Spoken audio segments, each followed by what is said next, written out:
Hi everyone, welcome back to my channel. Let's talk moto. This time around we're going to be talking about Ken Roczen and what a true talent. Obviously identified by some of the best Roger DaCosta right back when he was in 85cc here in Europe. Don't forget, I think a lot of people have forgotten already that he is of German descent. So obviously started racing here, started his racing in the MXGPs before heading across to the United States of America and really making a big name for himself there. And one of the most talented riders I believe we've ever seen in motocross and supercross, despite the serious injuries that he had over the last couple of seasons. So why is Ken Roczen my pick for number 3? Well, based on past history, just to start with. Like we said, this is going to be a very, very competitive year, and it was a bit of a debate as to who to put in the number 3 spot. There were obviously the two favorites in Eli Tomac and Cooper Webb, but who was next? Was it Adam Cianciarulo, Ken Roczen, Zach Osborne, who finished last year and so strong in Supercross, the newcomers Sexton, Ferrandis, Mookie on the Yamaha now. So really it just could be anyone. But let's put Ken Roczen in there. He has established himself as a top rider. He is Honda's pick to go for the championship, obviously supported by a very strong teammate there in Chase Sexton. But can Ken Roczen put it together in 2021? It's a little bit of an unknown factor. Now, certainly we know that he has the talent to get up there and do the job. He's proven time and time again. It's being able to do it consistently, which has been a little bit difficult lately for Ken Roczen. But I think he's come a long way since that big crash, and we have to talk about that big crash just up front again.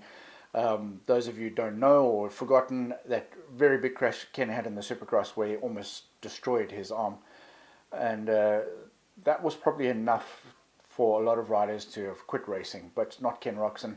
He knew he still had a lot of racing ahead of him, and came back from that and has started to really show some form now. So that's really good that that's happening, and I believe that 2021 might just be the year. In fact, it has to be the year where he clicks it up from the nearly guy to being the guy. Obviously, if he does it this year, he's picking one of the most challenging years to do it. But let's just take a look at some of the strengths and weaknesses of Ken Roczen out there on the track, and let's see what he's going to have to do in terms of his riding to be able to bring home this title in 2021. First of all, we can say that he has a very classic motocross style, and obviously has had to adapt that into Supercross, but he has such a cool style on the bike, it wasn't too difficult for Ken to do. If you take a look at a few of the factors, we're going to go into the whoops a little bit later, a slightly different technique compared to some of the other guys, but really interesting how he was able to adapt from his traditional motocross background into such a talented Supercross rider. But like all, let's start at the start, and this is where we all know for everyone this can make or break a season. But I think for Ken Roczen, he's shown some incredible promise on his starts. The Honda itself has proven to be a really good starter of late. We've seen Brayton and obviously the races where Ken was up there, that the bike can get off the gate and get to that first turn very, very quickly. So I don't think there's any problem with the bike. The bike is ready to get him to the first turn first. It's up to Kenny. Now, let's take a look at his launch. And this is what is the incredible factor with Ken Roczen. When he is dialed in and on point, his launch from the gate is insane. We've seen some starts where they're hardly over the gate and he's already half a bike length ahead of some riders. Not all the time, but when he's on point, he gets this right, and there's no ways to beat Kenny to the first turn. So he's going to be looking to do this again, because ultimately the best pick of the gate is always somewhere caught away from the inside. I know Kenny prefers to start a little closer to the box. You're always going to find him just inside, just outside of that center box a lot more often than not. He likes a little bit of space around him, but if he can get that good jump and get his elbows in front of everybody, I think he's going to be a strong rider to the first turn. And I think if Kenny gets himself some decent starts and starts off with a win here or there, it's going to be the confidence he needs to know that he can do it through the rest of the season. So the launch is really good. The bike is really good. How well can he get from there to the first turn, especially if he's starting a little wider? Can he command that the first turn like he's supposed to. Well, let's take a look at the first turn actually. And when he has got that good launch and has managed to control the start through to the first turn, he's able to dictate the line through there, and no problems from there. But if he doesn't have the best start, where does he find himself a lot of the time?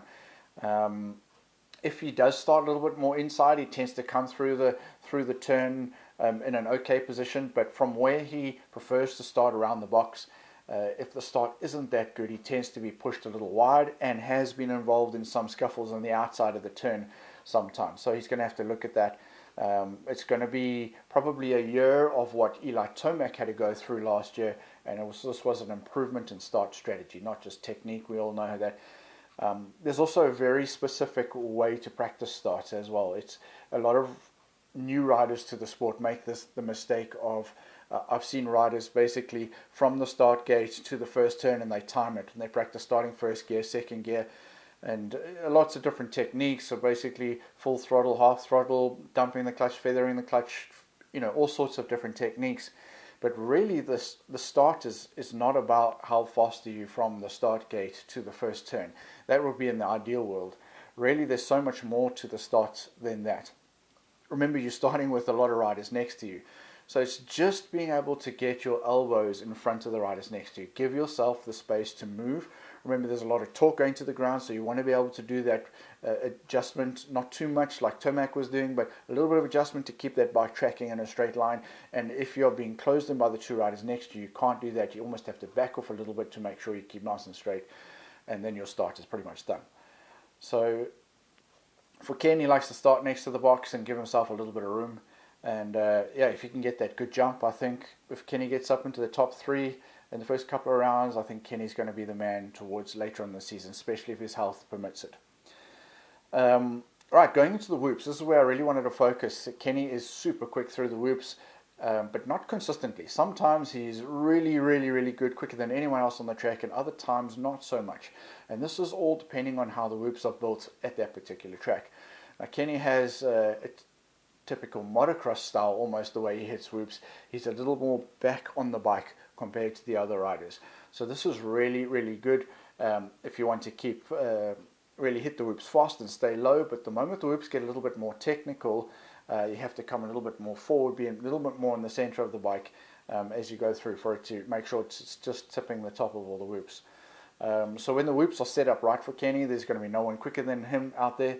When they're a little bit more technical than normal, he's not bad at them, but he's certainly not going to be the fastest guy on the track. So we look out for that in the practice sessions as well. Straight away, you're going to see whether Kenny's going to have a good race on the whoops or it's going to be pretty average. Jumps. Well, nothing much to say about Kenny in the jumps. He's super stylish as well, but his ability, his looseness on the bike, the control he has allows him to also attack jumps. Like we spoke about Eli Tomac in the first video. When he really needs to, he can keep it low, he can scrub, he can do just about anything, and his timing is impeccable.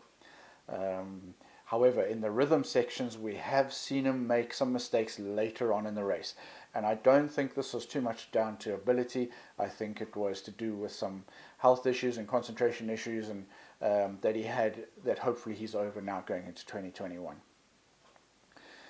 Right, the corners. Corners for Kenny. If you take a normal corner for Kenny where you're railing and you take a photograph of him, he is picture perfect. And in actual fact, Ryan Hughes is teaching a new style at the moment where the riders are keeping their feet on the pegs a lot more, and when they sit, they're sitting a little bit slightly further back in the seat than traditionally was taught to riders. And Kenny has this style kind of naturally. He has such good balance on the bike, like Cooper Webb, so he doesn't need to put his legs out as often. His feet are on the pegs a lot more than other riders, and the balance is amazing, and he does put the weight on the back, which is giving him really good drive out of the turn, and that's the purpose of that. Really put the weight onto the back end, get that back tyre biting, and gets good drive out of the turn. The only thing that does happen every now and again is that when he does lose a little bit of control over the front end, the head tends to go over the handlebar, and he's fighting a little bit with the front end. That's the only fault that we sometimes see in Kenny there, is that when something goes wrong using this new technique, that you tend to get your head a little forward. and then you're not as quick through the turn as you would have hoped to start with. So when all's going well, the track conditions are good, especially if it's loamy or even rutty. Ken Roczen is going to be dynamite quick through the turns, especially that acceleration of that Honda and the way he positions himself on the bike. I think a big part of Ken Roczen going into 2021 is going to be the wins that he did have in 2020. It was exactly what he needed to prove to himself that he could do it again. And then he knew it was just a case of getting over his ailments, getting over the Epstein-Barr virus and the injuries he's had, and just all the things he's come through over the last few years. And I think that we're pretty much there now. I think he'll be starting the 2021 season off the back of a couple of wins in 2020, feeling a lot healthier, feeling a lot stronger. And if he can get out of the gate as quickly as he normally does, and is in the top 3 through the first turn, I think if he can keep putting himself in good positions, be healthy enough to finish it out from there, I think that Ken is in with a big chance of winning the series, simply because of how competitive it is. And we know that once his starts are firing, he's always going to be up there. Whereas like someone like Eli Tomac, where it's just a hit and a miss, it's a whole shot or a 10th, that could play havoc with his season. So if Ken can get those launches like he normally gets them, and gets through the first turn with the bunch of Hondas like it's been happening over the last couple of seasons, then I think that with his skill and ability and hopefully strength and confidence going into 2021, he is going to be a serious championship candidate. So I think that Ken Roczen can win. All right. That's it for this episode. I've tried to keep it nice and short, just to get through my picks of my favorites for the 2021 season, and obviously some insights into their riding styles and what could be their strengths and weaknesses, things they're going to have to look out for. And if you're a Kenny fan, these are the little elements that you know if they are working or not working, that could determine how it goes in the season. Make sure you catch me in episode 4, where we're going to take a look at the man of the moment right now. We're not sure what's going on with this whole Anaheim 1 victory claim, but we know that he's won 2 in a row and he really wanted a 3-peat, and that is Justin Barsha on the new Gas. So let's take a look at that in the next episode. Otherwise, if you can help me out on the channel, don't forget to touch that like button. Make sure it turns blue. Your life will be much better for it. Subscribe to the channel if you want to keep up to date with all the insights of these riders, and we're going to be further analyzing as we go through the season as well. Thanks for joining me. Catch you next time for Bam Bam Barsha.